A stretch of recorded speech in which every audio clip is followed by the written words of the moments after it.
Kembali lagi di Cerita Cinta Channel. Jangan lupa like, comment, and subscribe ya. Terima kasih.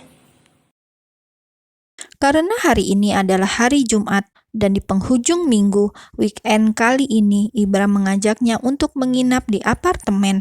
Inayah setuju saja dan ia juga sudah membawa beberapa keperluannya untuk menginap di sana.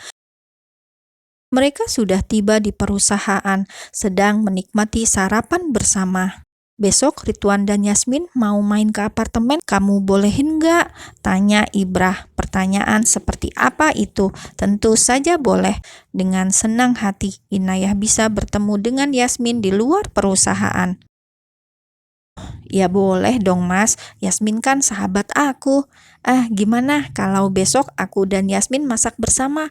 Udah lama banget kami nggak masak-masak, ucapnya dengan semangat. Oke, nanti sebelum pulang kita belanja dulu. Ibra pun setuju dengan ide istrinya. Tapi besok kalian nggak bahas kerjaan kan mas? Bisa iya, bisa enggak. Kenapa sayang? Nggak apa-apa sih mas. Terserah deh mereka mau bahas apa. Yang penting besok aku main sama Yasmin, gumamnya. Sesuai janji Ibra, sebelum ke apartemen mereka singgah terlebih dahulu di supermarket untuk berbelanja bahan makanan. Ibra sedang fokus menyetir. Inayah sibuk berbalas pesan dengan Yasmin untuk merencanakan kegiatan masak-memasak mereka besok. Setelah hampir 1 bulan Inayah menjadi nyonya Ibra, selama itu pula ia tak pernah bermain-main lagi dengan sahabat-sahabatnya. Sebenarnya Inayah juga ingin mengajak Ririn dan Mawar, tapi ia urungkan niatnya karena sepertinya Ibra tidak akan setuju mengingat lelaki itu belum terlalu kenal dengan mereka berdua. Inayah sedang memilih-milih bahan makanan. Ibra berada di belakangnya dengan memegang troli belanjaan. Perasaan wanita itu begitu bahagia karena setelah menikah, ini adalah kali pertama mereka berbelanja bersama untuk keperluan dapur. Menurut Inayah, seperti inilah kehidupan rumah tangga yang normal karena selama ini ia tak pernah melakukan apapun, memasak, apalagi berbelanja. Ibra selalu melarangnya. Setelah Inayah selesai dengan belanjaannya, kini Ibra yang berjalan menuju bagian minuman kaleng dan ia juga mengambil beberapa botol wine tanpa alkohol. Mas, itu buat apa? Itu kan? Ini katanya halal kok. Inayah menggeleng tak percaya. Ya udah terserah kamu, ucap Inayah lalu menuju ke kasir karena merasa bahan-bahan yang ia butuhkan untuk besok sudah terpenuhi semua. Dalam perjalanan, Mas, untuk makan malam ini mau aku masakin atau beli aja? Beli aja, kamu jangan terlalu capek. Persiapkan diri aja untuk pertempuran kita malam ini, ujarnya sambil cekikikan. Apa? Pertempuran apa? Inayah membalasnya dengan tatapan mengerikan. Tentu saja ia mengerti maksud suaminya itu kemana. Jangan kura-kura dalam perahu. Kamu udah tahu maksud aku yang maksimal ya untuk malam ini. Sambil mengusap kepala Inayah. Awalnya pelan, lama-kelamaan membuat rambutnya berantakan. Oke, tapi apa sayang? Boleh minta sesuatu nggak mas? Tiba-tiba aku pingin banget. Kamu mau apa? Apapun itu bakalan aku penuhi kok. Tas baru, sepatu, sebutkan berapapun harganya. Bukan mas, jauh banget kamu mikirnya. Ia langsung memotong kalimat Ibra. Jadi, tiba-tiba aku pingin somai yang ada di seberang perusahaan. Kamu tahu kan, es campurnya juga enak di situ. Ibra tak menyangka ternyata permintaan istrinya sangat jauh dari apa yang ia pikirkan. Tapi ini sudah hampir sampai ke apartemen dan harus balik lagi ke arah yang berlawanan.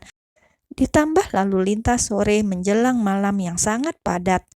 Ibra benci itu, ia benci terjebak macet. Mas, kok diam? Ya udah, kalau kamu nggak mau penuhi, tadi katanya apapun. Iya, iya, oke, aku putar balik sekarang.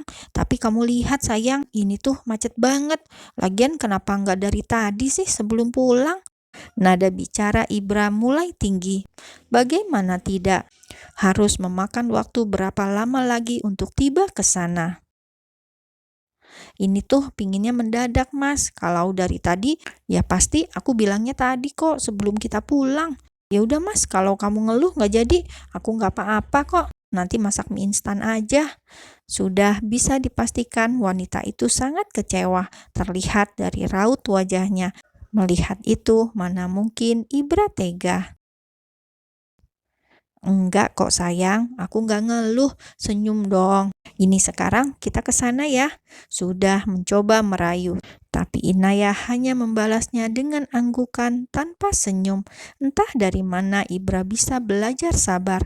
Semenjak bertemu Inayah, emosinya sudah sangat stabil dan bisa terkendali. Percintaan panas di atas ranjang mereka pagi ini diakhiri dengan Inayah yang tiba-tiba ingin memuntahkan semua isi perutnya dengan mendorong tubuh suaminya yang masih berada di atasnya. Ia pun berlari kecil menuju kamar mandi. Belum sempat keluar di wastafel, isi perutnya sudah keluar di tangannya, mual yang tak tertahankan. Ibra yang ditinggal begitu saja tentu saja heran dan panik. Menyusul Inayah yang sedang mencuci tangan dan mulutnya. "Kamu kenapa sayang?" Belum sempat menjawab, Inayah kembali muntah. Ibra mengusap-usap punggungnya pelan. "Gak tahu Mas, tiba-tiba mual aja.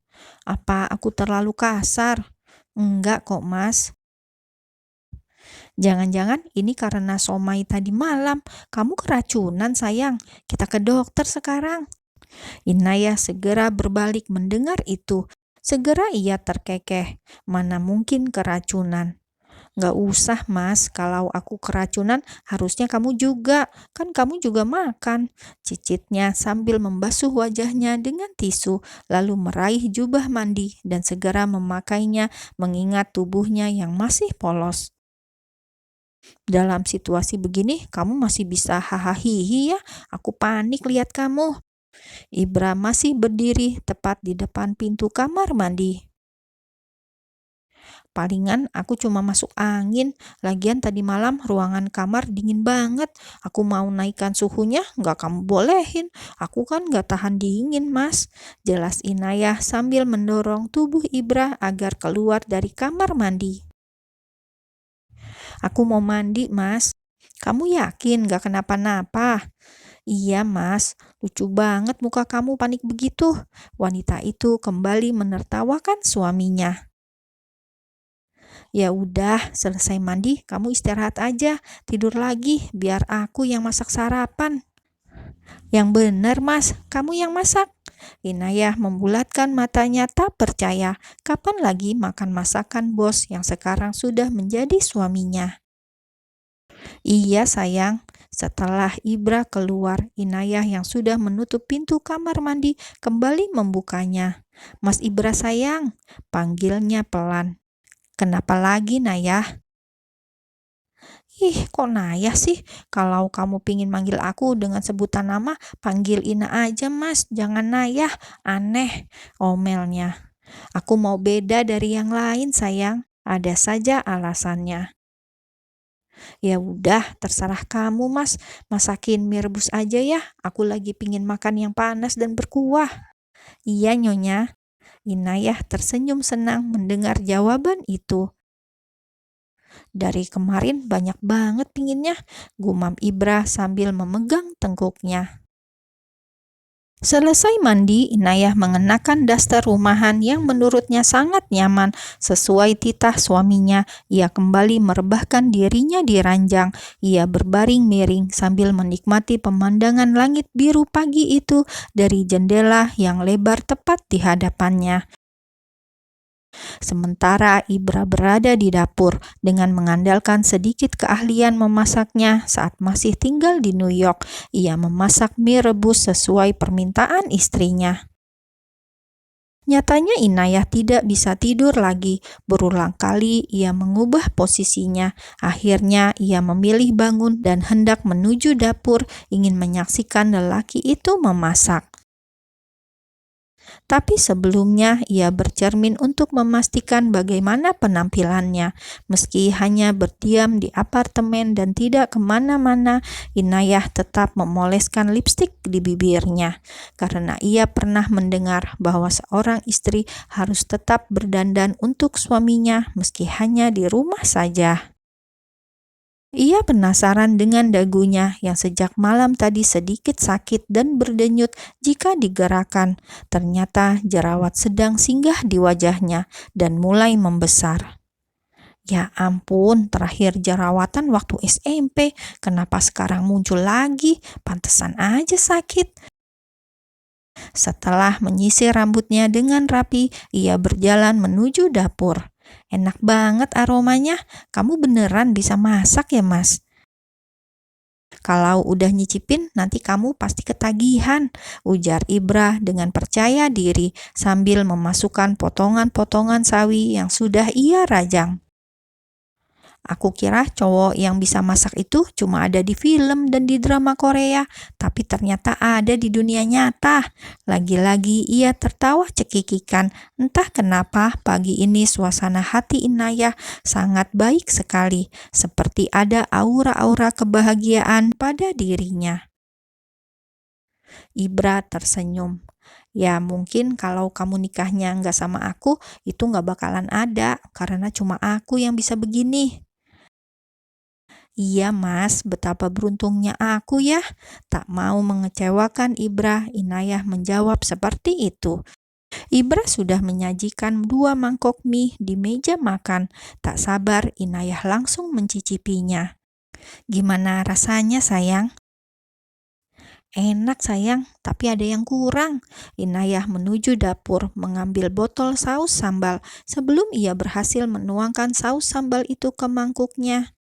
Jangan, gak usah ditambahin pedasnya. Ibra langsung melarangnya.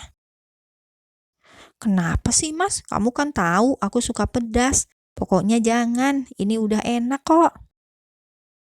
Inayah kembali meletakkan botol itu. Ya, walaupun sebenarnya mie rebus buatan suaminya itu enak, tapi jika tidak pedas tetap aja ada yang kurang di lidahnya.